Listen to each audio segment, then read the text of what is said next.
Bugün etrafınıza baktığınızda tuhaf bir his var. Fiyatlar sürekli olarak artıyor, insanlar daha az konuşuyor. Geleceğe dair olan cümleler yarım kalıyor. Ama asıl garip olan şu. Kimse bunun adını tam koymak istemiyor. Çünkü bu his yeni değil. Yaklaşık 100 yıl önce insanlar tam olarak aynı sessizliği yaşıyordu. Ve o sessizliğin adı tarihe Büyük Buhran olarak geçti. Ama Büyük Buhran bize anlatıldığı gibi bir sabah ansızın başlayan bir felaket değildi. O yavaş yavaş gelen bir şeydi. İnsanlar fark ettiğinde ise artık çok geçti. 1920'lerin sonundayız. Amerika'da her şey yolundaymış gibi görünüyor. Gazeteler umut dolu başlıklar atıyor, borsa sürekli yükseliyor. Herkes yatırım yapıyor, çiftçiler, işçiler, öğretmenler. Parası olmayan bile borç alıp hisse senedi alıyordu. Çünkü herkes aynı şeye inanıyor. Bu büyüme sonsuza kadar sürecek. Bu cümle sana tanıdık geliyorsa tesadüf değil. O yıllarda insanlar çalışmadan para kazanılabileceğini düşünüyordu. Bir hisse alıyorsun, birkaç hafta sonra daha pahalıya satıyorsun. Kimse şirketlerin gerçekten ne ürettiğini sormuyordu. Önemli olan tek şey grafiğin yukarı gitmesiydi. Bankalar bu oyunun merkezindeydi. İnsanlara kredi veriyor, hatta bazen olmayan parayı borç olarak dağıtabiliyordu. Çünkü sistem dönüyordu. Ve dönen bir sistemde kimse frene basmak istemez. Ama sistemin bir problemi vardı. Gerçeklerle bağı giderek kopuyordu. 1929'a gelindiğinde Amerika'da fabrikalar üretim yapıyordu ama üretilen malları alacak kadar parası olan insan sayısı azalıyordu. Depolar doluydu. Ürün vardı. Alıcı yoktu.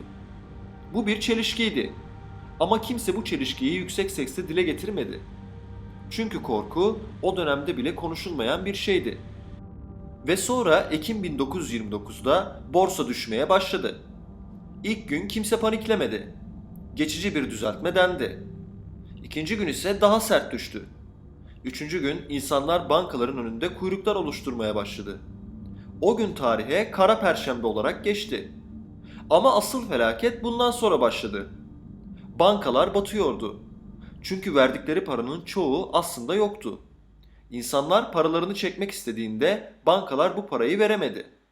Bir banka battığında sadece bina kapanmıyordu. İnsanların hayat birikimleri de yok oluyordu.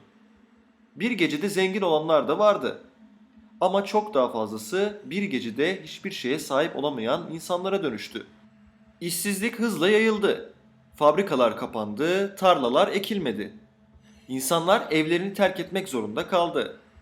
Amerika'da işsizlik oranı %25'e ulaştı. Bu her 4 kişiden birinin işsiz kalması demekti. Ama sayılar yaşanan acıyı anlatamıyordu. O yıllarda New York sokaklarında eskiden takım elbise giyen insanlar çorba kuyruklarında bekliyordu. Babalar çocuklarına yemek bulamadıkları için evden çıkmıyordu. Anneler ekmeği daha ince keserek günü uzatmaya çalışıyordu. Ve devlet ne yapacağını bilmiyordu. En ilginç olan şey ise bu felaketin başında kimse kriz geliyor dememişti. Aksine yöneticiler sürekli şunu söylüyordu. Ekonomi güçlü. Endişe edilecek bir şey yok. Bu cümle büyük buhrandan hemen önce defalarca tekrarlandı. Peki herkes mi hazırlıksız yakalandı? Hayır. Bazı insanlar sistemdeki çatlakları daha erken fark etti. Bazıları paralarını borsadan çekti. Bazıları nakde geçti. Bazıları ise sessizce bekledi. Büyük buhran sadece yoksulluk yaratmadı. Aynı zamanda dev servetlerin de doğmasına sebep oldu. Bu da şu soruyu akla getiriyor. Krizler gerçekten herkes için mi yıkıcı? Sanmıyorum. Büyük buhran sadece Amerika'yı etkilemedi. Dünya ekonomisinde zincirleme çökertti. Almanya'da işsizlik patladı, Avrupa'da siyasi dengeler bozuldu. Ve bu bozulmanın sonucu birkaç yıl sonra tarihin en büyük savaşlarından birine giden yolu açtı. Yani büyük buhran sadece ekonomik bir olay değildi. O, dünyanın yönünü değiştiren bir kırılma noktasıydı. Şimdi oturup düşünelim. Aşırı borçlanma, şişirilmiş piyasalar. Gerçek üretimle kopmuş finansal sistemler.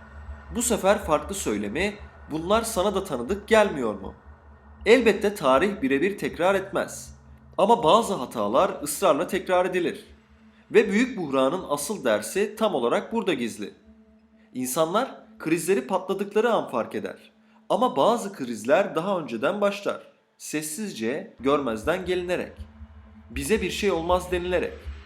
1929'da olan buydu. Bugün yaşananların neye benzediğini ise herkes kendi içinde cevaplamak zorunda. Belki de asıl soru şudur. Biz şu an büyük buhrandan önceki dönemde miyiz?